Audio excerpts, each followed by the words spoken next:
Hello friends, आज हम बात करेंगे हाइटस हर्निया के मैनेजमेंट पर। हाइटस हर्निया की वजह से लोगों को एसिडिटी होती है, इसके क्या लक्षण होते हैं, इस पर आज हम बात करेंगे और कैसे इसको हम मैनेज करें, इस पर हम बात करेंगे। अक्सर जिन लोगों को गैस्ट्रोइसोफेजियल रिफ्लक्स का प्रॉब्लम होता है, उनके जब एंडोस्कोपी की जाती है तो हाइटस हर्निया का प्रॉब्लम बोला जाता है। ये क्या होता है और कितने टाइप्स का होता है, इसको ऑलरेडी हमने एक वीडियो में डिस्कस किया है। आज हम बात करेंगे इसके क्या लक्षण होते हैं और कैसे हम इसको मैनेज कर सकते हैं, क्या क्या चीज़ें हमें करनी चाहिए, सर्जरी में क्या क्या ऑप्शंस अवेलेबल है, इस पर भी बात करेंगे। टॉपिक पर जाने से पहले जो लोग हमारे चैनल पर नए हैं उन्हें रिक्वेस्ट करूँगा कि चैनल को सब्सक्राइब करें, वीडियोस को लाइक करें, शेयर करें, फॉलो करें, कमेंट करें, पूरा देखें। टॉपिक इंपॉर्टेंट है इसलिए अंत तक देखिएगा। चलिए शुरू करते हैं इंपॉर्टेंट वीडियो।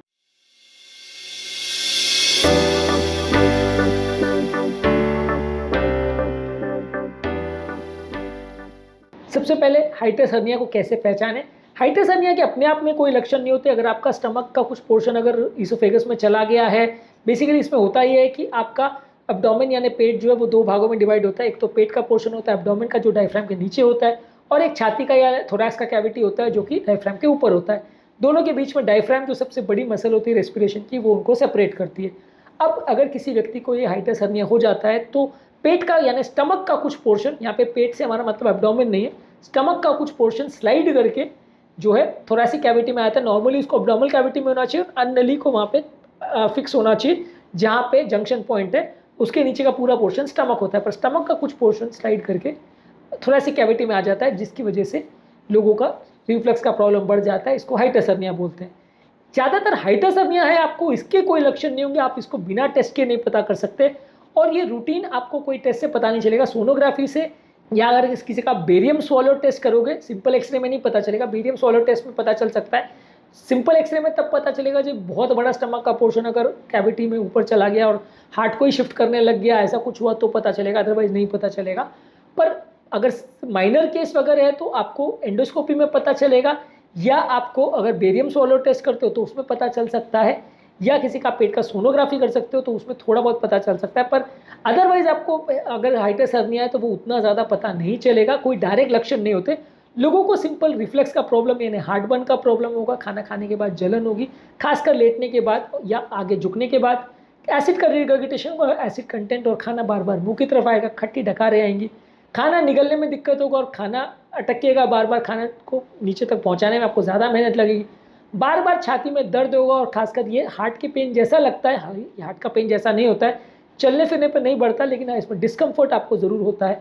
लंबे समय में लोगों को कई बार इससे खांसी होती है, क्योंकि कुछ एसिड का पोर्शन आपकी श्वास की नली में चला जाता है, जिसकी वजह से वो श्वास की नली के पोर्शंस को इरिटेट करता है, इससे खांसी होती है। और कई बार लोगों की वोकल कॉर्ड इरिटेट होने की वजह से, उसमें इन्फ्लेमेशन होने की वजह से लोगों की वॉइस चेंज हो जाती है, यानी होर्स वॉइस हो जाती है। तो ये बेसिकली एसिड रिफ्लक्स के लक्षण है, ना कि हाइटस हर्निया के। पर हाइटस हर्निया में होता वही है कि रिफ्लक्स ही होगा, तो उसके लक्षण आपको देखने को मिलेंगे। रिफ्लक्स का जब आप इवैल्यूएशन करोगे तो पता चलेगा कि हाइटस हर्निया है या नहीं, पर डायरेक्टली हाइटस हर्निया के कोई लक्षण नहीं होते। जब एसिड रिफ्लक्स बहुत ज़्यादा होता है तो आप जांच करते हो तो पता चलेगा कि हर्निया है या नहीं, खासकर एंडोस्कोपी में, जो कि सबसे बेस्ट टेस्ट है हाइटस हर्निया को डायग्नोस करने के लिए। अब बात करते हैं इसको मैनेज कैसे करेंगे।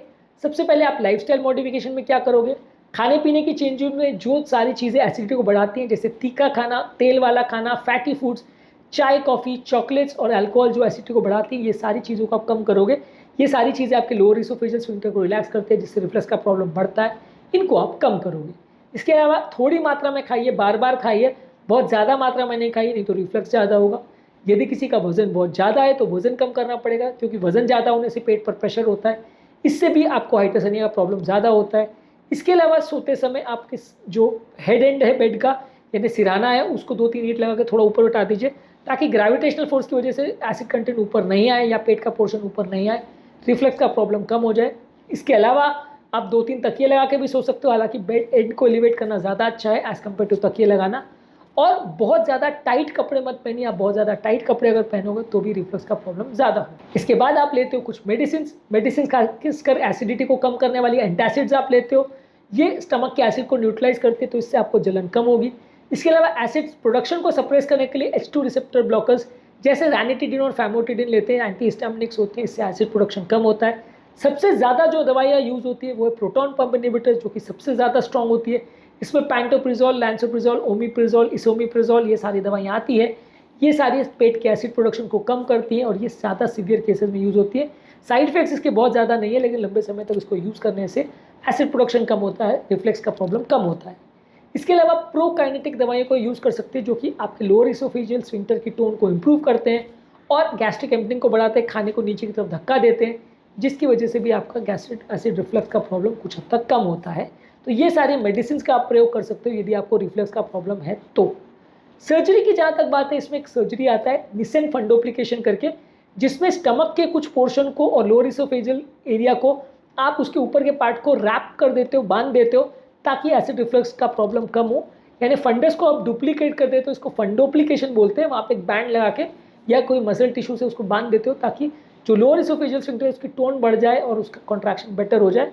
इसको कई बार अगर किसी को हाइड्रोस हर्निया प्रॉब्लम है तो किया जाता है सर्जरी को, लेकिन हाँ सिवियर केसेस में किया जाता है। रूटीन केसेस में इसको नहीं किया जाता है, क्योंकि सर्जिकल रिस्क काफ़ी ज़्यादा है, फ़ायदे उतने ज़्यादा नहीं मिलेंगे। अगर सिंपल केसेस में आपको दवाइयों से काम चल रहा है तो दवाइयों से ही चलाइए। नहीं हो रहा है मैनेज, बहुत ही ज़्यादा हर्निएशन है, तो आप इसका प्रयोग कर सकते हो।